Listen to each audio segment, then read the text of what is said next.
Thank God it's Friday. It's time to get real with our Real Talk.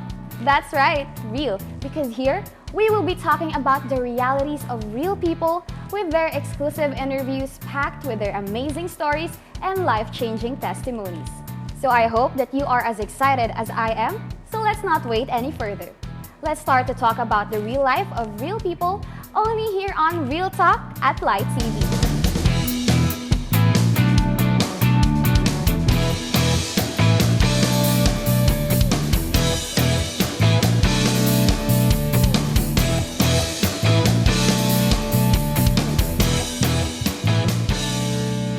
The isolation brought about by the pandemic gave rise to issues that people often neglect, and some issues we didn't even see or imagine.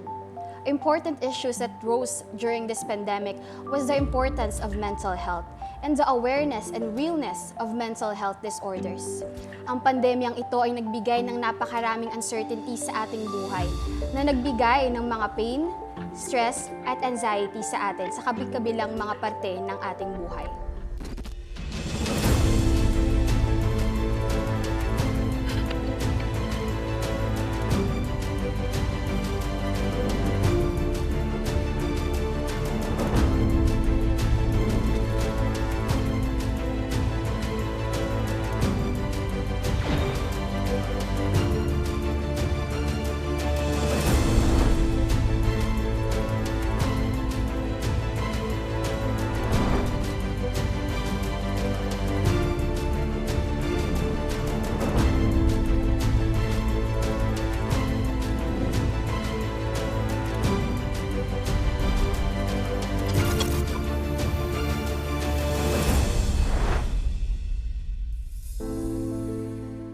We will talk about the realness of mental health. Pero bago yan mga ka-artist, gusto muna kitang tanungin, kamusta ka ba? Okay ka lang ba? Type it down sa ating comment section below because it's okay not to be okay. And don't forget to share your burdens with us. We will be listening to you. Kaya naman huwag natin patagalin pa, let's talk about the realness of mental health. For our 4th episode, we will be joined by our registered psychometrician. She is a former psychology professor at Far Eastern University, Manila. She is also currently working as a psychology professor at Assumption College. And she is a mental health advocate. Lastly, she is also a sister in Christ from Sampaloc Bible Christian Community. Let us all welcome Ms. Pat Datul Ramirez.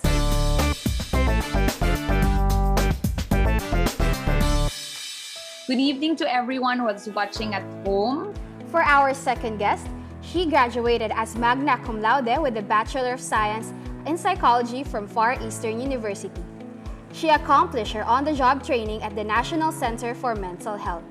She is also a registered psychometrician and currently working as a Human Resource and Admin Officer at the #People Corporation. Lastly, she is a youth pulpit minister at KKB Ampid chapter. Let us all welcome Ms. Damie Antoinette Bedrijo.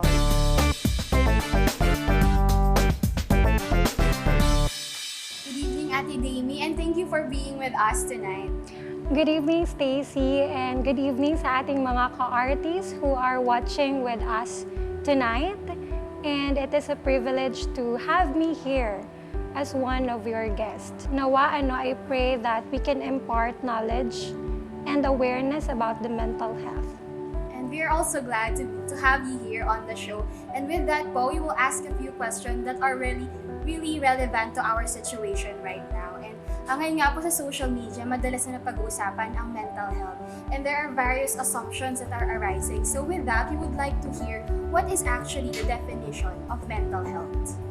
Alam mo, Stacy, by definition, according to the World Health Organization, mental health is a state of well-being. Kumbaga, it is when you feel secured, comfortable, and generally, you feel well. And also, ito yung meron kang panatag na puso at isipan. It also determines the ability or yung capacity ng isang tao to cope up with the usual stressors in life. So, hindi naman kasi natin siya maiiwasan, Pero if you are productive and fruitful, and if you're able to contribute to our community or sa society natin. How does our mental health affects our physical health? That is actually a very good question. How does mental health affect our physical health? We have to understand that mental health includes our emotional, our psychological, our social well-being. It affects how we think, how we feel, and how we act towards others. It also helps us determine how we handle stress, how we relate to others, and how we make choices. Kung ano ang nangyayari sa ating isipan is usually manifested sa ating physical na aspeto, no? And vice versa. I'm sure in one way or the other na experience natin to. Minsan, nagkakaroon ka ng heartbreak, okay? Tapos you feel like you're so sad, you feel like you're so down, and ang ending, physically, it also makes us feel sluggish, tapos para tayong may lagnat na tinatawag, no? Minsan, pupunta ka sa doctor, sa isang dermatologist, for example, and you would wonder why you are experiencing breakouts, you are wonder why nagkakaroon ka ng hair fall, and sometimes doctors would tell you, it is because of stress. No? So makikita natin na meron talagang koneksyon ang nangyayari sa ating isip at ang nangyayari sa ating physical na pangangatawan. We always have to remember that there is no health without mental health. That's that's a key point that I want to impart to everyone. Kung ang physical health natin ay applicable, ang physical health ay applicable para sa lahat. Ganun din ang mental health. It's a matter of knowing where you are at in the continuum.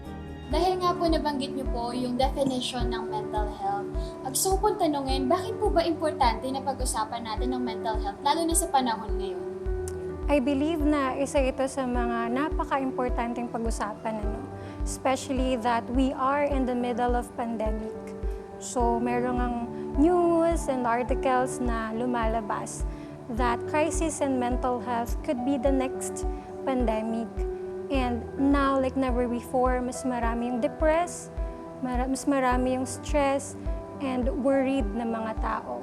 So we as Christians, as the salt and light of this world, nararapat lang that we are aware not just of our physical health, but also of our mental health.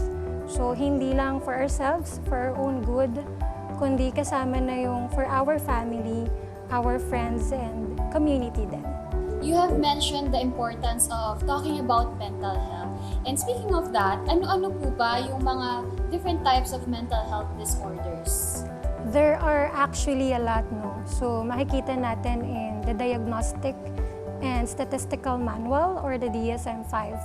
So, yun yung ginagamit to parang isang dictionary kung saan nandun lahat yung list ng mental disorders. And according to that book, it's around 157. Pero siguro yung masashare ko for tonight would be yung common or yung madalas nating mapakinggan that someone is suffering to. And una na dito is yung mood disorders. So, ito yung disorder in the emotional state of a person or sa kanilang mga emotions. And I believe narinig mo na yung about sa depression.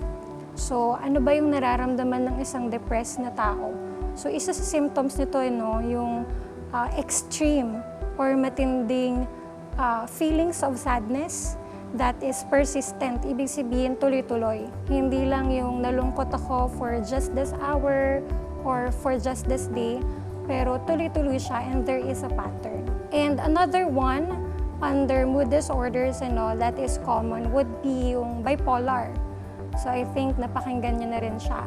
And those who are suffering from bipolar disorders, sila yung madalas na nami-misinterpret ng isang tao. Why?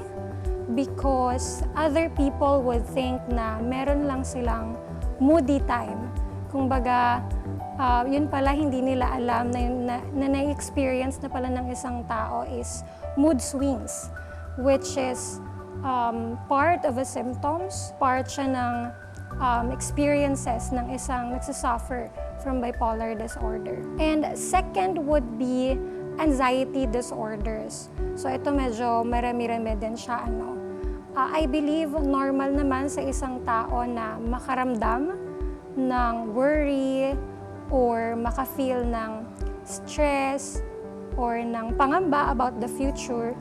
But what makes it unusual is when a person cannot do anything but to worry about what's going to happen.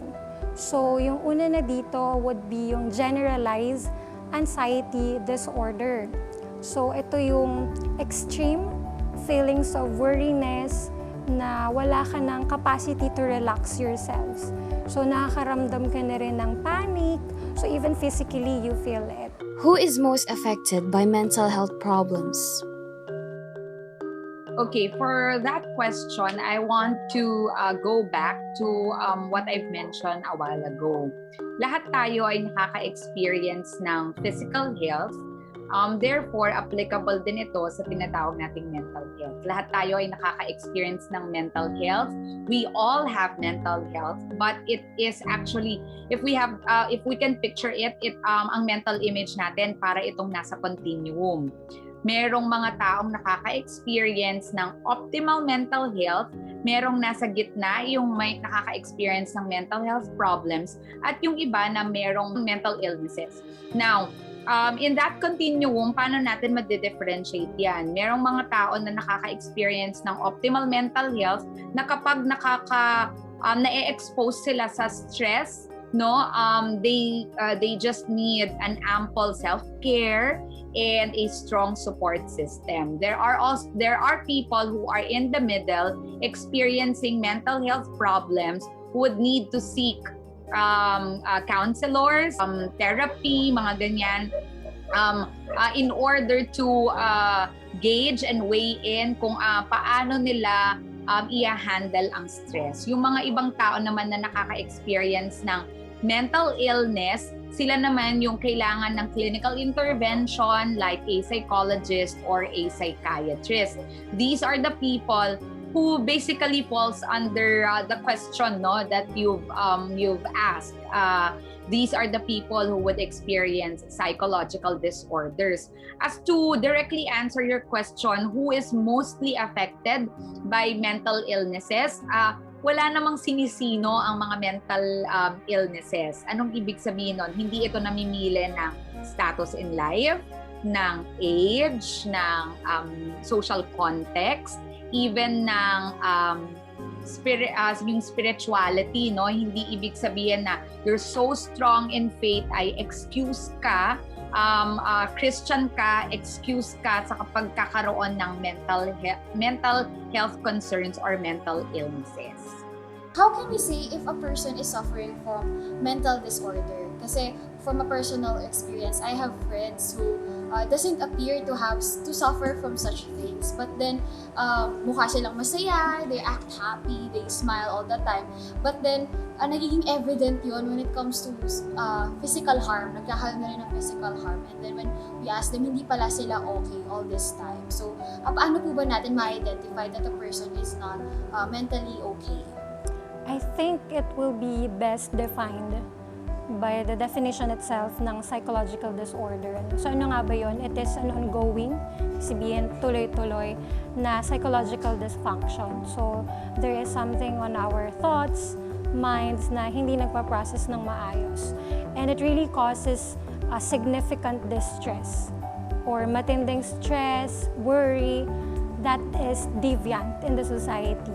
So we can remember this 4 Ds so that I will be able to identify quickly. So number 1 would be dysfunction. So ito yung impairment when it comes to the usual life na meron tayo. For example, I am a working woman and then it so happened that because of being distracted by the thoughts na naiisip ko, I cannot fully work. So it stops me from doing my usual routine to the point na hindi na siya healthy. The second one would be distress, or it causes you the feelings of upset parang wala ka na sa mood, even talking to other people, hindi mo na gustong gawin, makicommunicate with your family members. So yung third D would be for danger. If you cause harm for yourself and then for other people, kumbaga, there is a suicidal attempts or thoughts in your mind. And then lastly, it would be deviant. So kumbaga, kakaiba talaga yung behavior na meron yung isang tao. And that separates him or her from the community. Now that you have mentioned to us the definitions or different types of disorders nga po, and baka may mga ka-artist tayo dyan na pabanggit na ay relate ako doon, ay parang meron akong signs ng mga nabanggit kanina. So, is it okay for us to self-diagnose? Especially sa social media, napakadami pong mga parang naglalapana na mga test to see if you are depressed, if you have anxiety or PTSD. Parang, is it advisable to do so, to self-diagnose? Alam mo, Stacy, not because you have 1 or 2 symptoms sa mga nabanggit kanina would mean that you already suffered from or is suffering from psychological disorder. It is always best to seek the guidance of those who are professional in this field. No? Kasi meron tayong tinatawag na clinical judgment. So, apart from the test na ginagawa sa mga patients or doon sa mga nagpapakonsult, ini-interview din sila so that the background of a person ay malaman ng mga professionals. So, those are the common psychological or mental disorders, Pero may mga disorders kasi na nakabatay when it comes to the age group. For example, there are disorders for children, for elderly, kumbaga doon sa more of a matured person. Merong ding mga disorders na mas common into a specific gender. For example, these are mas common sa girls or females to that of the boys as well. Apart from what you have mentioned, we also have Miss Pat here to explain to us yung mga ways kung paano natin ma-identify or matetest ang mental health. I think that's a very relevant question nowadays. Why? Kasi there are a lot of people who would self-diagnose, no? They watch a certain series or a movie about mental health and they feel like they are experiencing it. Tapos ang interpretation agad nila, baka meron akong ganitong disorder, no? And others, sadly, even in Christian communities, sometimes may mga tao na nagbibigay ng mga unsolicited advice or nagle-label sa ibang tao na baka may tililing yan o kaya baka baliw yan or whatnot, no? And we don't want that kasi it could add to the stigma in our society. Marami ka na bang natutunan mula sa ating episode tonight? But wait, there's more because we will be right back after this short break.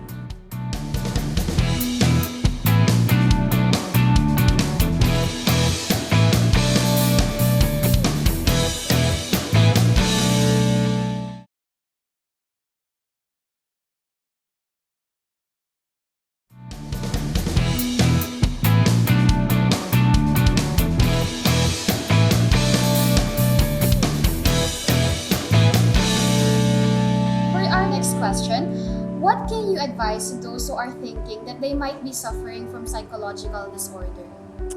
Alam mo, Stacey, I believe in my heart that Jesus created us to cope up sa mga pinagdadaanan natin. Pero just like physical illness, mental disorder exists. And it is real. So, napakinggan naman natin kanina. Pero God will give us the wisdom, the conviction, when it will be best kapag need na natin ng professional help or guidance. So I hope na hindi tayo matakot or be fearful na magkaroon ng stigma yung ibang tao sa atin. Because just like doctors or physicians, yung mga counselors, psychometricians, psychologists, and psychiatrists are also being used by God to help the people to undergo the healing process. What I can say to those people who feels like they are suffering from psychological disorders, do not easily be disheartened. That's number one. Huwag panghihinaan ng loob dahil lang na naiisip natin na tayo ay nakaka-experience ng mga issues, mental health issues. It takes self-awareness muna, no, to handle this psychological disorder better. Know that we have different centers, different psychologists or mental health advocates who can help us. Remember to seek professional help, no, para properly ma-diagnose, ma-identify, or ma-address kung anong intervention ang kailangan para as we face these psychological disorders or these experiences, no, na nabanggit natin. It also is good to continue moving forward by strengthening our faith and knowing that we have a lot of people who can support us as we go through these experiences. Also, when you are identified with a psychological disorder, hindi kailangan tayo kainin ng pangamba or hindi natin kailangan magtago at mag-succumb sa kahihiyan because of a certain disorder. Honor the days that we equate mental health issues to sin or mistakes that we've made in the past. Know that you have a community, you have God who can support you and be with you in this journey. For our last question, since you have mentioned that there is a role of mental health pagdating sa ating spiritual life. And with that, since sa Bible na mention nga that si Elijah, he experienced depression, yet God was continuously being with him. And so, ito po yung tanong ko, ano po yung role ng mental health and sa ating walk natin as Christians? So Christians are not exempted from the sufferings, pains, and any other problems when it comes to the mental aspect of our lives. Kasi sabi nga in the Bible, in this world we will have trouble, but take heart because Jesus overcame everything.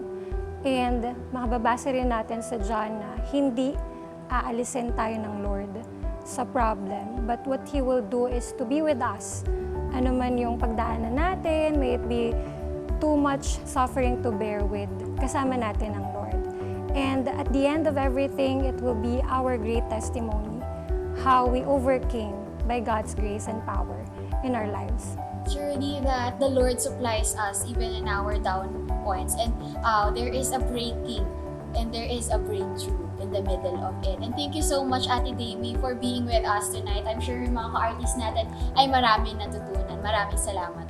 Pero bago po tayo mag-end, gusto ko lang pong tanungin kung ano po ang inyong hashtag Realtalk tonight. My hashtag Realtalk for tonight can be found in John chapter 10, verse 10, and it says that the thief has come to steal, to kill, and to destroy.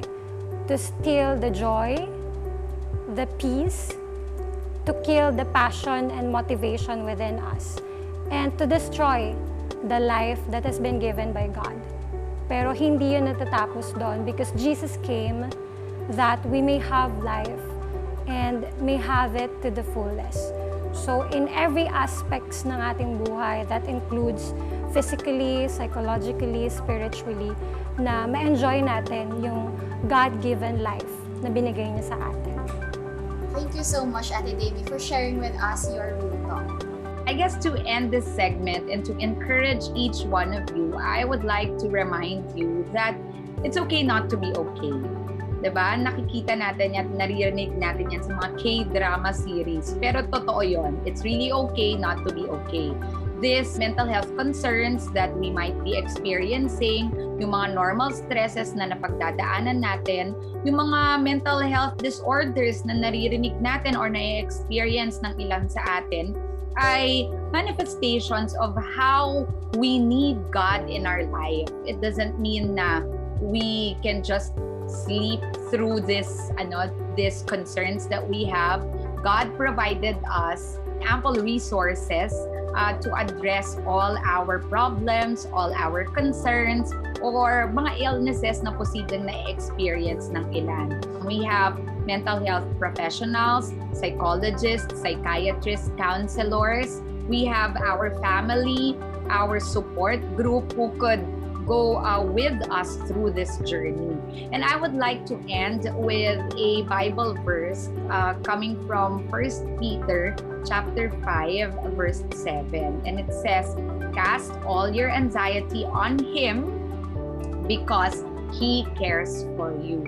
And I guess we would know that He cares for us because it's written in His Word, and He has provided us a lot of resources to know that you are valued and you are cared for. That's all. God bless everyone. And of course, we wouldn't end our Real Talk tonight without our hashtag Real Talk. And our verse to go is from 3 John, and it says here, "Dear friend, I hope all is well with you and that you are as healthy in body as you are strong in spirit." And this is our message to you mga ka-artists. Kaya naman, stay safe and stay sane. Thank you for joining our first episode this afternoon. I hope that you enjoyed it and have been blessed by it. I am your host, Stacey Naval, and see you again next Friday para sa isa na namang totoong usapan. See you there!